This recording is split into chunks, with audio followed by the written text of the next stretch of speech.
dia manolotra ny arahaba antsika rehetra mpanaraka sy tapaka ny fandarana Jeanne Forêt Santé Canada indray ny tenako.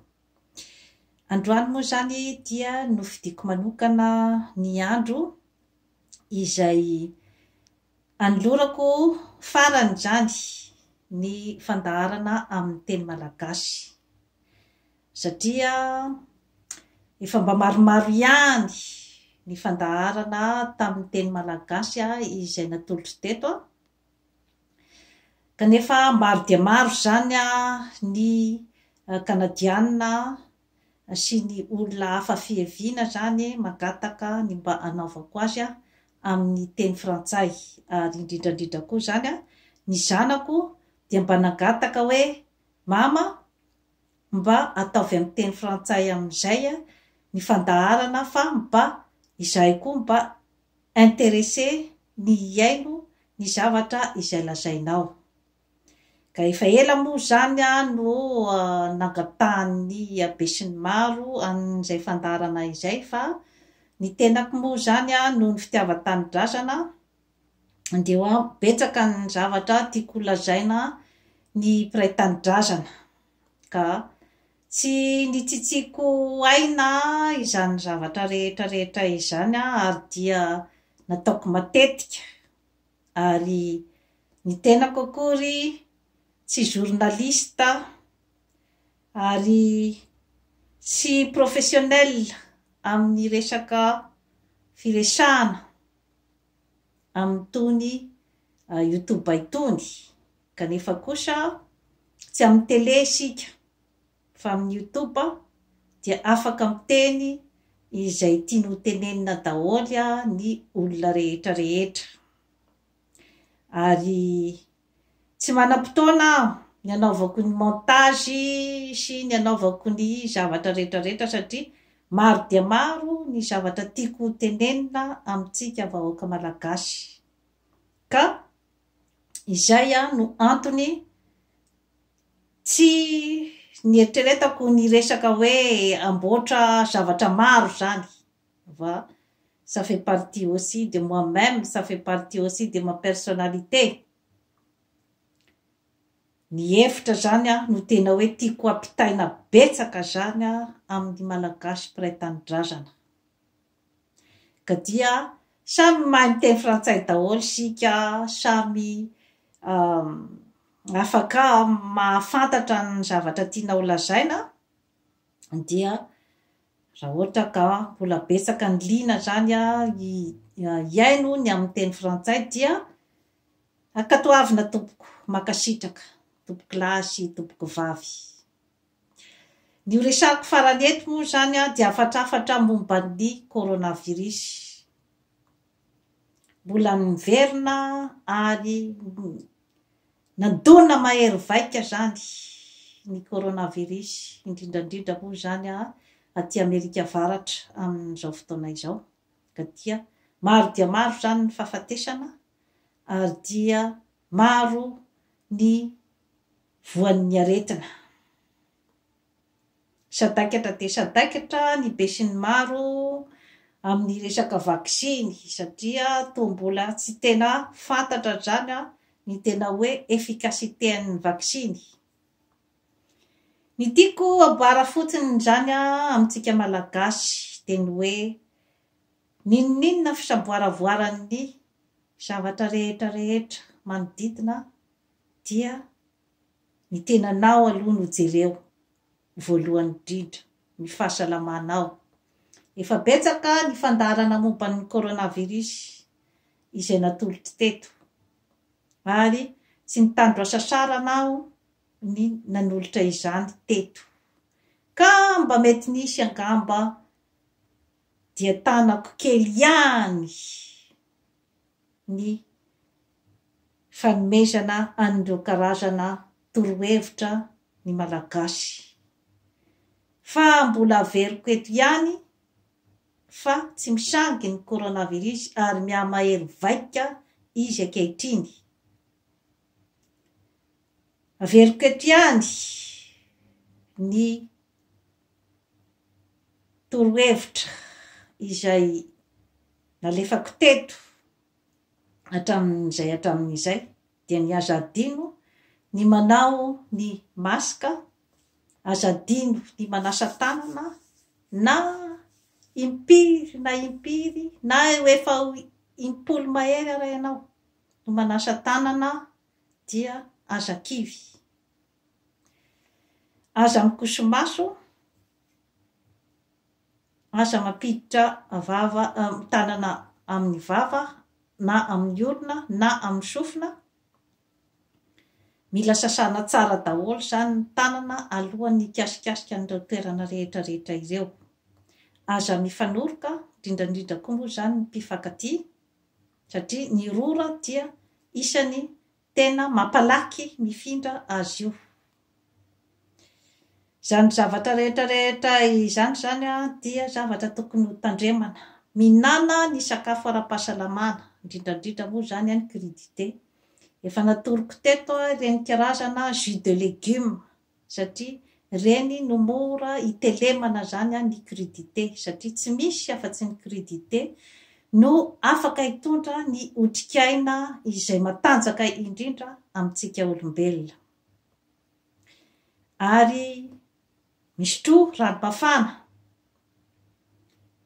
indrindra koa zany dia manaova ny fanatanjahantena ary ny evoka.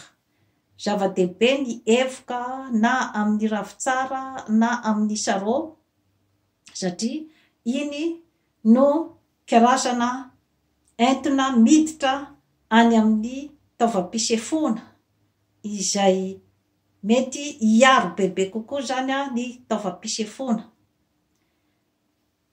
Ireto karazan-javatra ireto dia afaka ataonao karazana dité. Fisotro matetika dia ny dité amin'ny citron miaraka amin'ny sakamalao, ny girofle, ny tantely. Zany zavatra rehetra zany miaraka amin'ny cannelle dia afaka sotronao matetitetika zany, satria ireo koa zany dia mitondra otrikaina sy hery fiarovana be dia be zany amin'ny tenantsika. Matokisa fa rehefa miditra ao anatin'izay ataontsika hoe karazana fitandrovana mahery vaika izay zany dia kelikely ho iaho ny chansy ahatratraranao ny coronavirus. Ary indrindra koa zany dia ny hoe elanelana eo amin'ny 2 metatra rehefa miresaka amin'ny olona, satria betsaka ny porteur sain, izany hoe ny olona izay voan'ny coronavirus saingy tsy misy zany ireo fambara aty ivelany, nefa mety mamindra indrindra zany dia ny tanora. Raha ohatra ianao ka mandre karazana fambara toy ny hoe aretina-do, toy ny hoe karazana conjonctivite, zany hoe ny maso mena ary misy fivitosana na misy ny karazana taimaso, mandre ny maripana miakatra, ny lelo mitsotsorika, dia mandehana aingana dia aingana any amin'ny tobim-pahasalamana manao ny test. Ary indrindra raha ohatra ka tsy mandre tsirokanina ary tsy maheno fofona, reo zany no tena fambara izay tsy azo ialana. Raha ohatra ka mandre koa ianao fa seposepotra, mandre koa ianao fa fanipanina, marary kibo, zany zavatra rehetra izany dia mety ho fambara daholo, kanefa koa indraindray dia tsy misy fambara manokana koa nefany ny coronavirus, fa mety fotsiny hoe reradreraka ny olona iray na hoe manakotsako ny ozatra zany, na rehefa misy koa olona manodidina anao voan'ny coronavirus dia mandehana aingana dia aingana koa manao ny test. Izay zany no afatra faraparany zany izay tiako ampitaina amintsika malagasy ary dia mamitipitina ihany ny tenako zany ny zavatra zay nilazalazaiko teto hatramin'izay satria ny resaka zavatra maro aho momba ny cas social, ny karazana zavatra miseho amin'ny fiarahamonina dia nanome ihany koa ny karazana vahaolana satria ny olana madinidinika izay mety ataotsika ngamba hoe tsinitsiniavina na hoe eritreretina fa hoe olana madinidinika dia mety miteraka zavatra maro dia maro fikorontanana amin'ny fiarahamonina ary mety miteraka hatrany amin'ny aretina. Ny aretina toy ny cancer, ny hypertension artérielle, ny diabeta sy ny sisa zany zavatra rehetra izany. Ka tsy ho lava resaka aho fa ataoko ngamba fa niditra kely ihany koa tamin'ny naneho hevitra momba ny resaka politika ny tenako satria azavaiko eto ihany fa tsy afaka akory ny tenako iteny amin'ny malagasy ny hoe miezaha ianareo ohatrany hoe miculpabiliser an'ilay olona zany rehefa hoe tsy afaka manao ny ezaka araky ny tokony ho izy ny olona zany tsy ampy ny fitenenana an'izay zavatra zay ny hoe mifoaza ny hoe manaovan'izao raha ohatra ka ny condition manodidina azy izay iainany zany tsy afaka mipermetra an'izay hoe karazana confort ahafahany miezaka amin'ny fiainana. Izay no antony nidirako kely zany tao amin'ny resaka politika fa tsy mbola veriko eto ihany tsy misy na kely aza eritreritra an'izany hoe hanao politika any Madagasikara izany ny tenako tsy misy fa ny fihetsika rehetra izay nataoko eo amin'ny resaka fanampiana olona ny humanitaire dia vokatry ny fo, vokatry ny fitiavana ny tempo satria alohany andazako any Madagasikara dia izay no tsodrany nomeny raiko ahy ny hoe raha ohatra ka any ivelan'ny Madagasikara hoy izy no mahatsara anao dia manome tsodrano anao aho sisy fa azadiny ny tanindrazana ary naditrateriny tamin'izay dia ny hoe aza manao ratsy olona ka izay no filozofia mitondray aza manao ratsy olona ozy izy ary manampy olona amin'izay afaka ataonao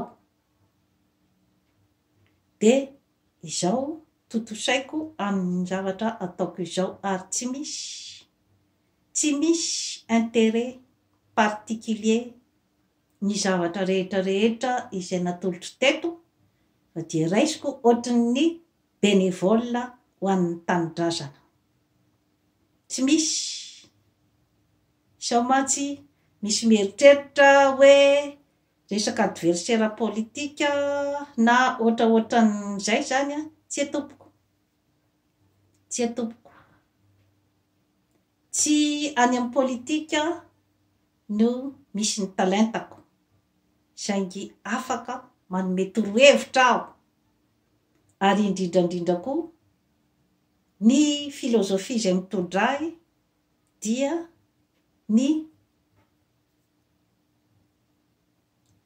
olona famoazana ny olona izay voan'ny tsindry azo lena ary dia ny fariparitako teto ny olona avy any amin'ny faritra zany ny mba ampifo sy ahatonga saina ny olona avy any amin'ny faritra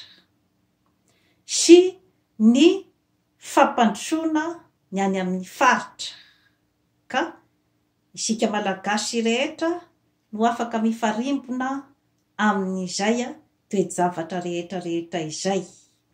Nisy ohatra maromaro no nomeko teto ny amin'ny hoe toetoetran'ny olona any amin'ny faritra sy ny toetoetran'ny olona zany ao afovoantany. Izany hoe ny tiako tenenina amin'ny ao afovoantany zany dia ny renivohitry Madagasikara. Ka zavatra marina daholo ny zavatra nolazaiko teto ary fandinihana ny fiarahamonina.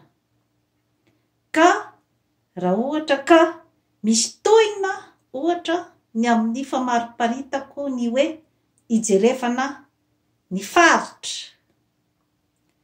Raha ohatra ka misy tohina ny amin'ny famariparitako ny hoe fihavanana dia mialatsiny indrindra fa tsy afaka angina ny tenako manoloana ny zavatra ny tsirariny izay mitranga amin'ny fiarahamonina.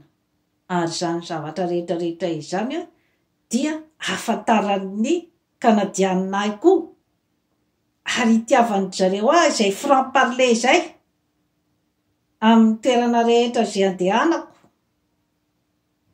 Manana an'izay franc-parler zay aho ny amin'ny hoe rehefa misy ny zavatra tsy mahalezy ahy, rehefa misy ny olona tsy mahalezy ahy dia miteny mivantana aminy. Fa tsy fantatro moa zany isika malagasy hoe ahoana no tena fomba firesahana amintsika, fa mety misy raha vao misy zavatra pitiny kely izay tsy miarranger ny olona iray dia efa misy ny karazana ohatrin'ny hoe karazana menasy, karazana allusion, mbola somary lavidavitra sika ny amin'ny atao hoe franc-parler ahatongavana amin'ny zavatra tsaratsara kokoa amin'ny fiarahamonina.